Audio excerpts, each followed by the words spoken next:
Buenas noches a todos. Me da mucho gusto poder saludarlos de nuevo y agradecerles que nos acompañen en esta sesión de análisis de mercado de apertura del mercado asiático. Antes de entrar directamente a los niveles técnicos del S&P 500, del Nasdaq o del petróleo, oro, materias primas, creo que vale la pena dar un paso atrás y entender algo muy importante.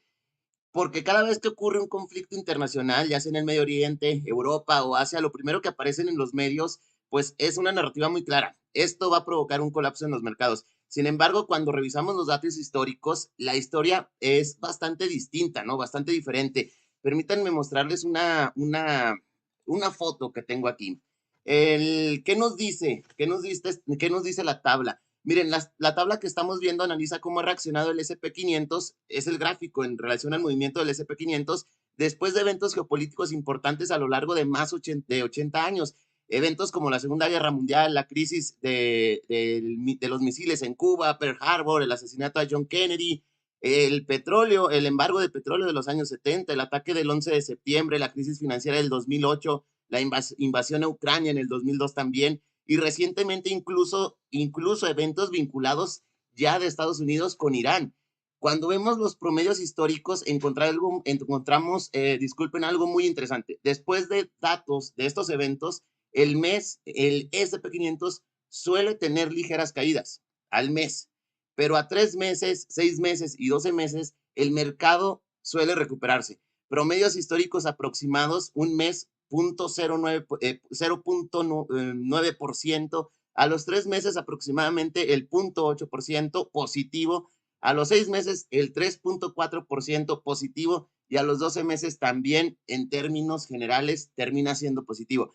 Y si vemos las probabilidades, el 66% de las veces el mercado está más alto a los 3 meses, el 62% de las veces a los 6 meses está más alto y el 65% a los 12 meses. Esto nos deja una lección muy importante. Los eventos geopolíticos generan volatilidad, sí, en el corto plazo, pero rara vez cambian la tendencia estructural del mercado. Y eso creo que es la parte importante, ¿no? Porque lo que realmente mueve a las bolsas en el largo plazo no son los conflictos, sino, obviamente, puede haber eventos relacionados, eventos geopolíticos, obviamente, pero lo que realmente mueve al mercado es la liquidez global, la política monetaria, los ciclos económicos y resultados corporativos. Algunos ejemplos que podemos ver aquí en la gráfica, algunos ejemplos históricos, puede ser Pearl Harbor en 1941, cuando Japón ataca Pearl Harbor y Estados Unidos entra en la Segunda Guerra Mundial. El mercado obviamente inicialmente cae, así como está cayendo el día de hoy, pero un 1%. Pero 12 meses después el mercado termina subiendo, impulsado por el gasto obviamente industrial y militar. La crisis de los misiles también en Cuba de 1962, uno de los momentos más tensos también de la Guerra Fría. Sin embargo, al mes el mercado subía. A los 6 meses subía más del 20% y a los 12 meses casi el 28%. Una vez que se disipó el riesgo nuclear, el mercado volvió a enfocarse en crecimiento económico. Ataque del 11 de septiembre del 2001. Los mercados cerraron durante 4 días. Ahí hubo más incertidumbre todavía. Al reabrir, el S&P 500 cayó cerca del 7% en un día, pero 3 meses después el mercado ya se había estabilizado. Parte de la debilidad posterior, porque vemos aquí en la gráfica que sí hubo una caída a los 12 meses, pero parte de la debilidad no venía de ese evento, sino del estallido de la burbuja tecnológica en el año 2000, no tanto del atentado. El evento más reciente entre Estados Unidos e Irán del 2025, aquí lo tenemos.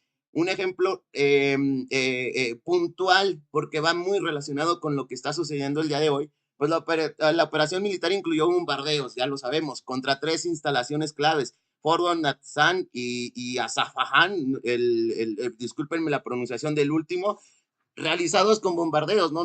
Ya, eso lo recordamos en el año 2025 y en el corto plazo el mercado reaccionó con volatilidad, el petróleo subió, las bolsas cayeron alrededor de 1% ese día, el sector defensivo subió, pero una vez que el mercado entendió que el conflicto no escalaría a una guerra regional total, el S&P 500 recuperó el terreno y volvió a subir en los siguientes días. Esto refuerza nuevamente el mismo patrón histórico, shock inicial, volatilidad y posteriormente normalización. El verdadero riesgo geopolítico desde mi punto de vista es hoy por hoy el estrecho de Hormuz. Ahora, El estrecho de Hormuz, como nosotros sabemos, por este pequeño corredor marítimo pasa aproximadamente el 20% del petróleo mundial. Millones de barriles diarios de exportaciones energéticas. Cuando hay tensiones, obviamente, en esta zona, el riesgo principal no es militar, sino energético. Y un cierre del estrecho podría disparar el precio del petróleo porque gran parte del crudo que sale de Emiratos Árabes, de Irak, de Irán, pasa por ese punto. Entonces, este sí es un tema relevante. ¿Qué pasaría? ¿Qué pasaría? Si hubiera un cierre total o parcial, el impacto más inmediato sería el precio del petróleo, ¿no? Y la inflación global. Algunos analistas estiman que el Brent podría subir a niveles cercanos o superiores de $100 por barril, lo que generaría presiones obviamente inflacionarias en todo el mundo. ¿Por qué? Porque la energía impacta prácticamente en todos los sectores de la economía: transporte, producción industrial, agricultura, logística global.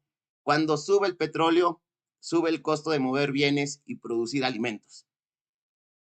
Un choque también energético suele provocar mayor inflación, es uno de los temores obviamente para los mercados financieros, presión sobre bancos centrales. Esto podría retrasar los recortes de tasas de interés, algo que el mercado vigila de cerca. Y ya es ahí donde aparece el impacto, los impactos, ¿no?, sectoriales dentro de la bolsa. Entonces creo que esa es más que el tema geopolítico, creo que esa es la parte central. Sectores más afectados, bueno, para el tema de los mercados, ¿no? Por lo que estamos viendo, porque incluso vemos aquí que en un riesgo financiero como el de Lehman Brothers, pues ahí sí hubo caídas muchísimo más profundas porque van directamente relacionados o apegados a los mercados financieros, ¿no? Si llegara a suceder esto, ¿cuáles serían los sectores más afectados? Sectores que pueden ser, que pueden sufrir, pues es el consumo discrecional, porque cuando sube la gasolina, el consumidor tiene menos dinero para gastar. Aerolíneas y transporte, lógicamente, el combustible representa uno de los mayores costos para estos sectores.